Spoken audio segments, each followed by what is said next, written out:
Hi everyone, welcome to the last discussion session. Today we are going to go over two topics, intrusion detection and DOS attack. So first, let's go over the intrusion detection. There are three kinds of intrusion detection. NIDS, which is network-based intrusion detection, HIDS, which is host intrusion detection, and logging, which is actually a special case for the host intrusion detection. And let me tell you why. So this is a graph of the structure of internet and the position of the intrusion detections. So here's the vast internet that we don't know what happened. And for this question, because full corp is the main subject, so this is full corp's border router, which means that all the connection and requests coming in all goes through full corpse, and all the information goes out also pass through full corpse, this broader router.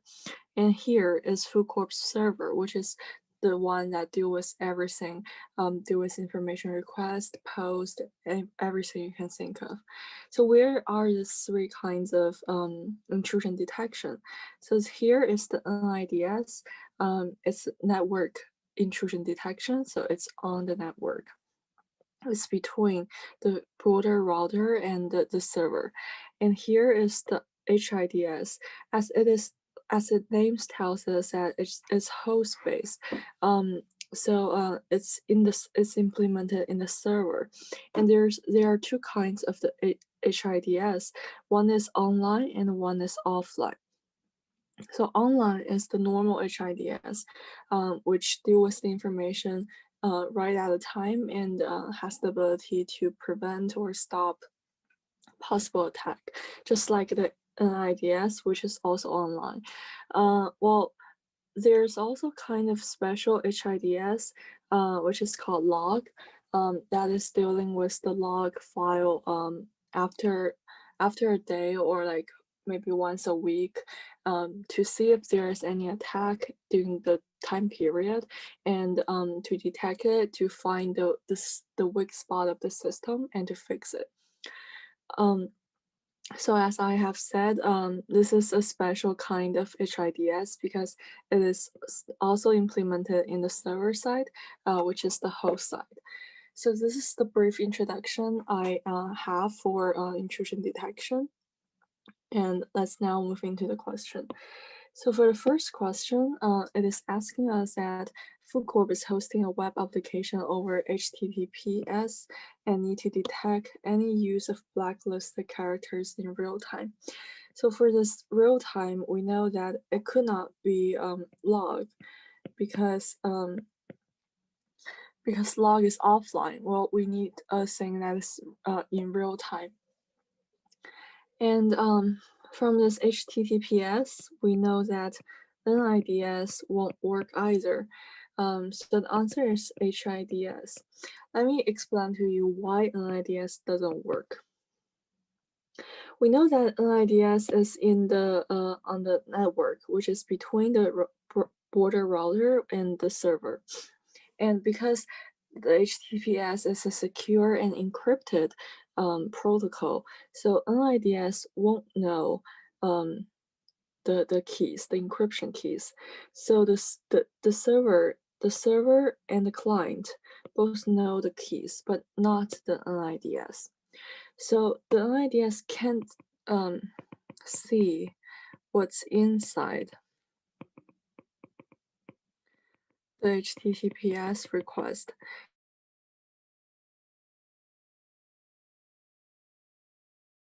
The request and prevent any potential attack. So the only thing we have now is HIDS, and this is the perfect choice for this question. So the second question is asking that FoodCorp is hosting a web application over HTTP and wants to pass all user traffic through an anomaly detection algorithm. The web application needs to have low latency when many users are online during the day. So we know that low latency is emphasized here, and many users is also emphasized here. So the answer for this question is log, because this is the only offline intrusion detection that won't harm the efficiency of the server at all. And third question is asking that FoodCorp uses the simple SMTP for email and wants to be able to quickly detect phishing attack against any of their internal computers. SMTP runs on port 25 and is unencrypted.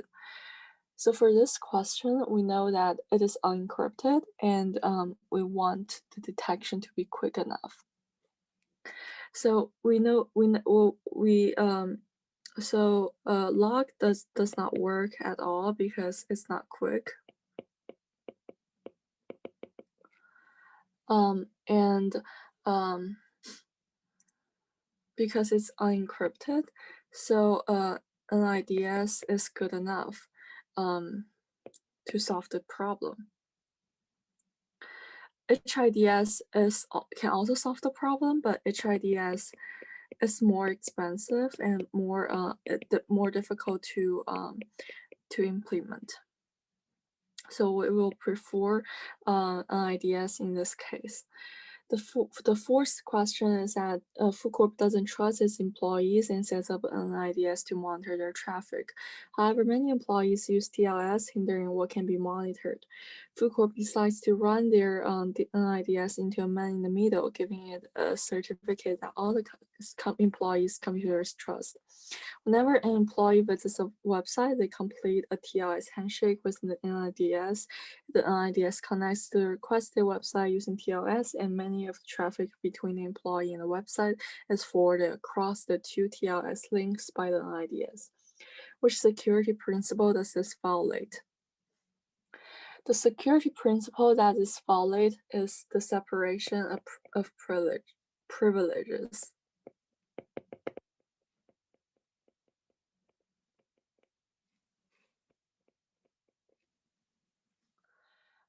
So NIDS now have total control over contents, integrity, authenticity of any kind of connections.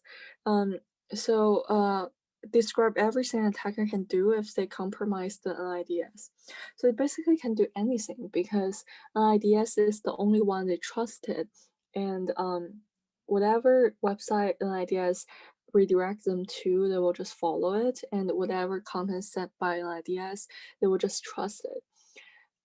So NIDS can both fake the users, the employees, and also fake the users outside, the users in the internet.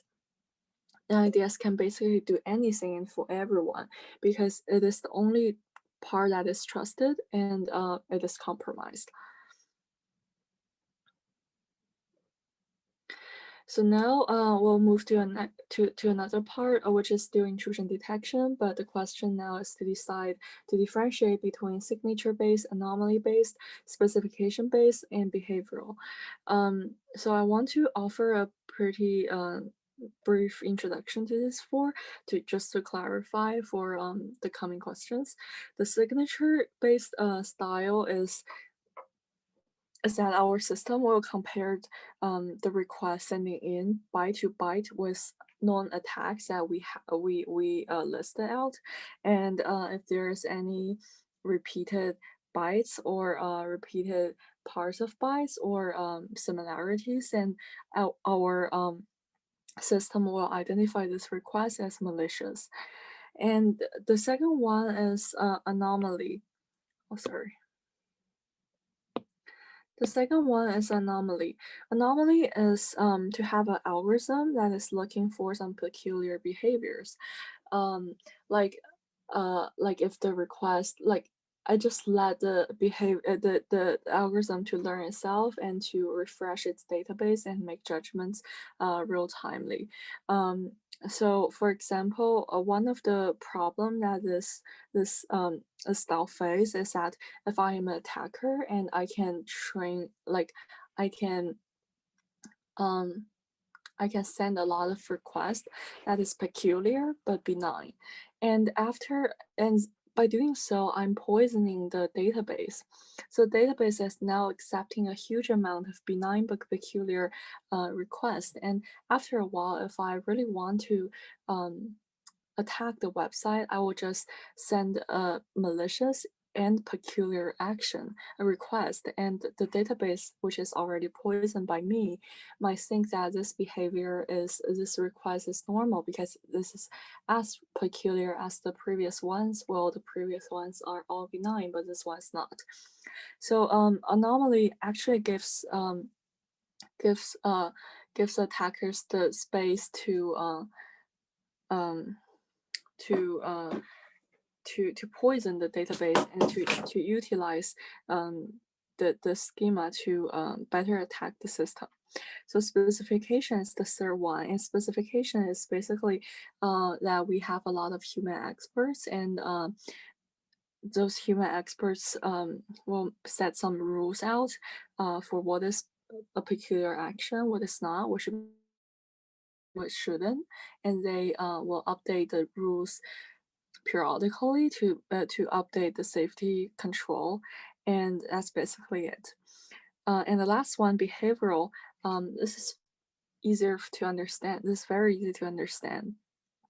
So instead of watching for any peculiar or peculiar request or comparing the request with the known attacks that we have. Behavioral is looking for any strange behaviors.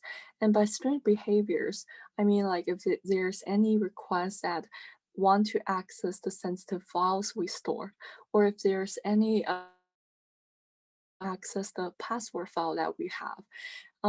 So whatever their fake is, whatever they are embedded in, as long as they are requesting the access to our sensitive files, our password files, or any other behaviors we define, we can like identify them at once. So these are the four kinds of styles of intrusion detection. And now let's move to the question. So 1.5 is talking about who court wants to detect scripts kiddies who are hackers who primarily use publicly available tools or exploits.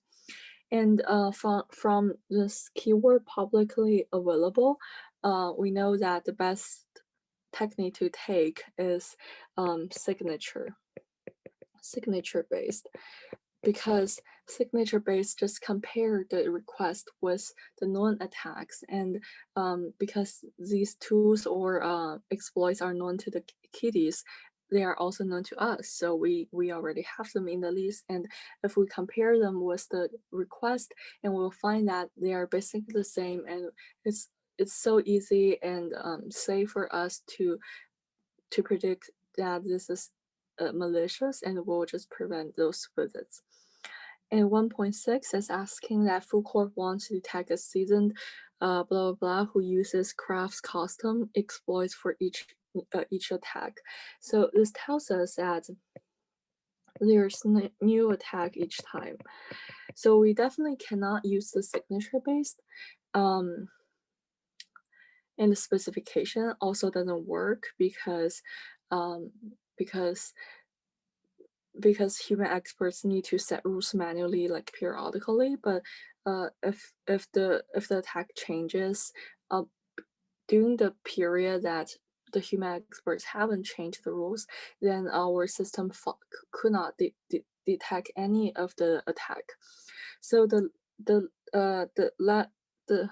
two that is left, the anomaly based and the behavioral,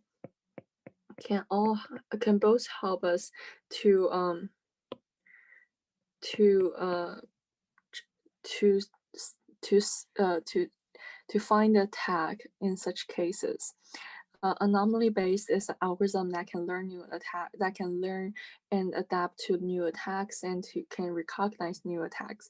And behavioral is more central, like it can identify and spot new attacks because they will perform similar malicious behaviors.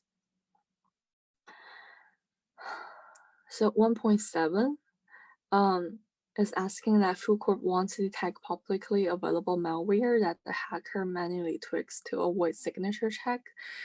Um, so in this problem, we know that the signature checks are avoided, so signature base won't work.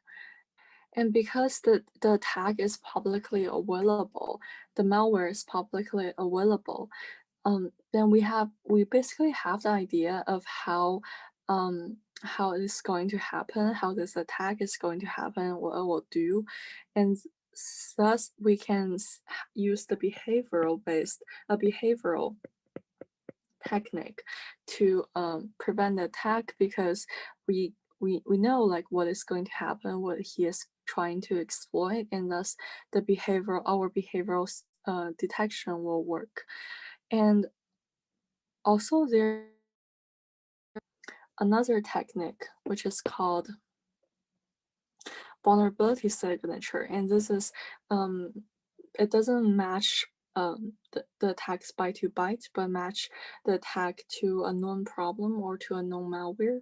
So this is exactly what the question is asking for, but it's because it's not in the choice, so we'll still choose behavioral.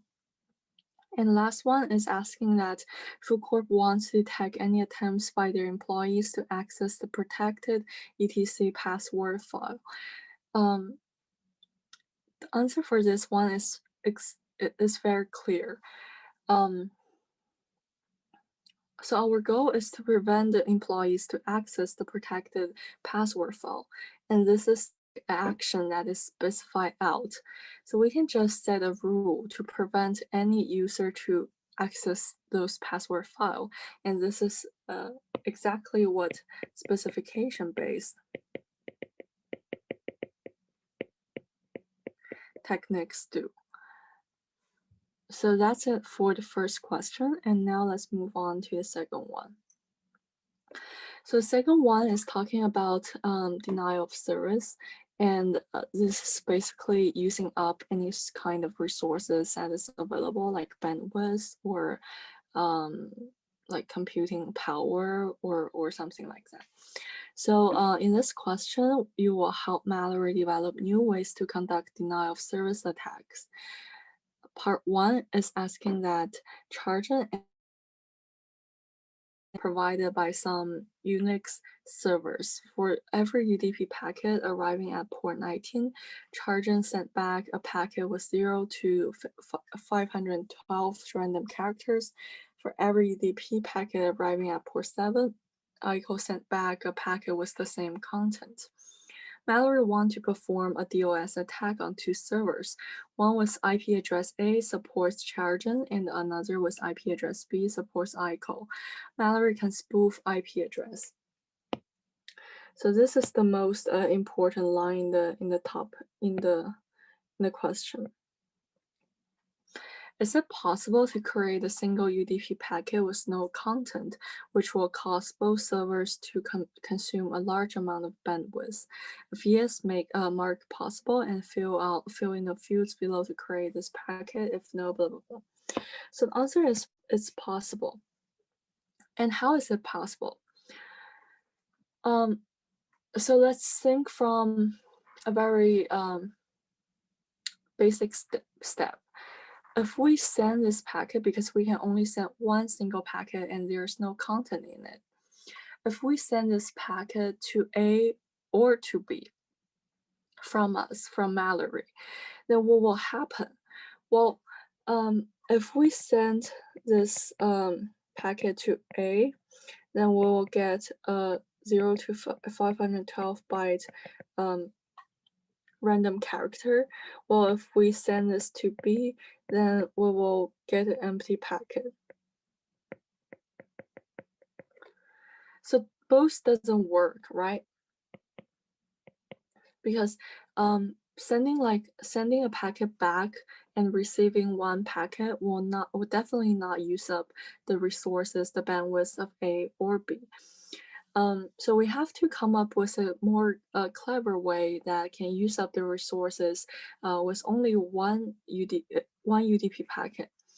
And because there's only 3 people in the question, Mallory, A, and B, so what we can try, what is left for us is sending a packet between A and B. So we pretend B,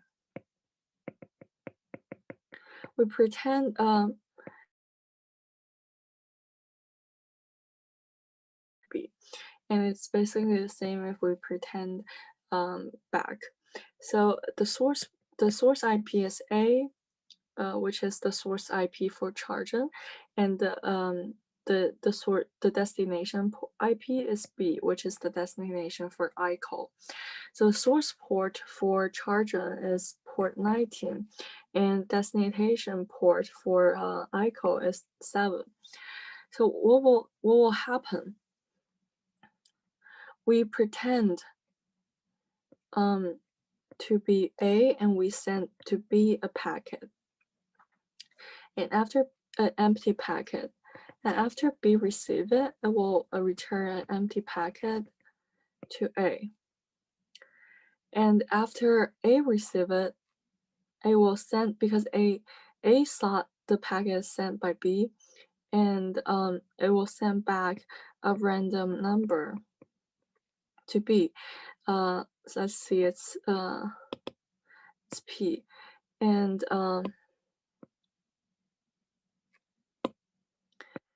so B will always return back the same thing, so P is returned back. And it will return another random value that is like Q, or maybe like P0 and P1.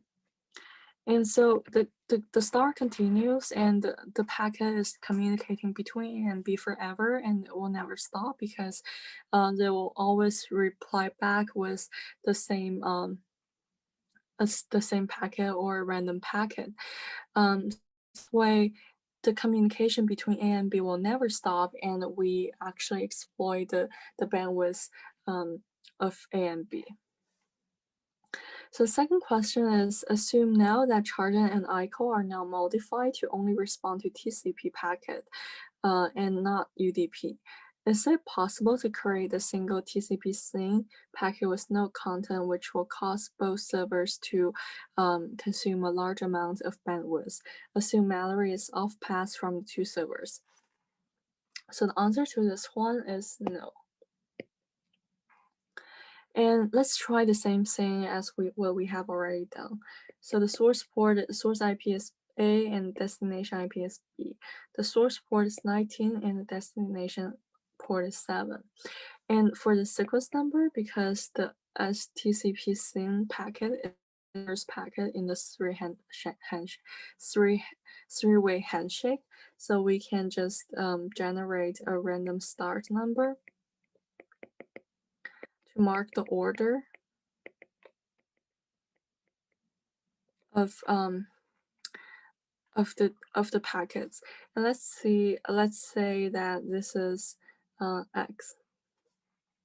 So what we have now is we have Mallory, and we have B, and we have A. So Mallory sent a packet to B, pretending it to be A.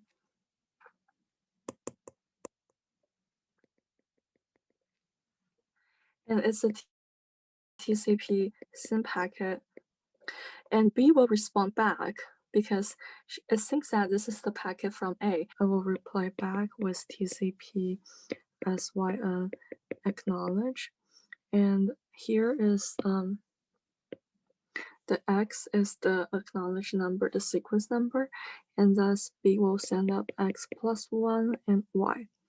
However, for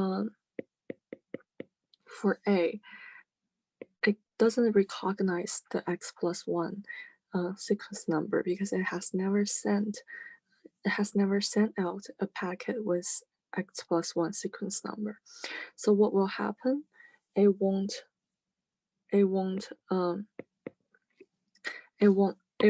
respond with anything because it don't know what is happening. And if you don't know like what is like you do not if you do not if you did not initiate the communication with somebody else, then you won't keep talking to a stranger, right? So this is impossible, and and this is pretty much the reason that after Ace Ace like because Mallory can only send the packet to one of A or B, and only one people would assume that the communication begins, but the other side will be totally ignorant of the communication and they won't respond. Um, so that's it for this session. Thank you very much.